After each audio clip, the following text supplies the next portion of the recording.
Whenever we're trying to prepare for a big government exam, backlog आना हमारा एक जन्मसिद्ध अधिकार है, एंड बैकलॉग आना तो मतलब एक जेन्युइन सवाल बनता है कि भाई how do I cover that backlog. So let me give you a couple of steps on how you can do that.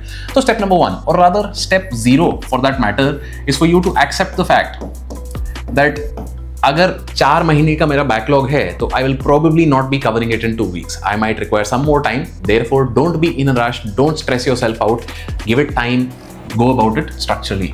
Step number 1 obviously यहाँ पे है 80-20 rule. 80-20 rule और prioritization. The idea being that 80% of your output comes from 20% of your topics. That is true between subjects and that is true within subjects also. Between subjects कैसे?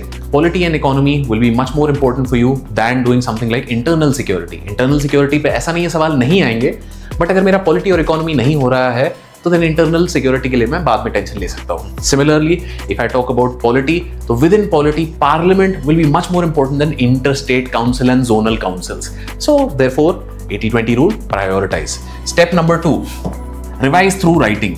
यहाँ एक बहुत simple सी चीज है that a lot of people feel कि मैं answer writing नहीं कर रहा हूँ, मैं नोट्स नहीं बना रहा हूँ और मुझे अलग से आंसर राइटिंग के लिए टाइम निकालना पड़ेगा. But at the same time you have to keep in mind revision through writing is a genuine way for you to not only cover your backlog but also improve your notes and at the same time practice answer writing. तरीके से अगर इस चीज को करोगे तो बहुत सारा काम कंबाइन होके एक साथ आपका हो जाएगा. Number 3, current affairs is less than static.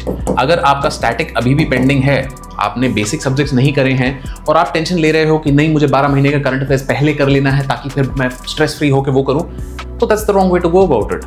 Focus on static first, then go after current affairs. If you can do these 3 things, you will make a lot of progress in covering your backlog.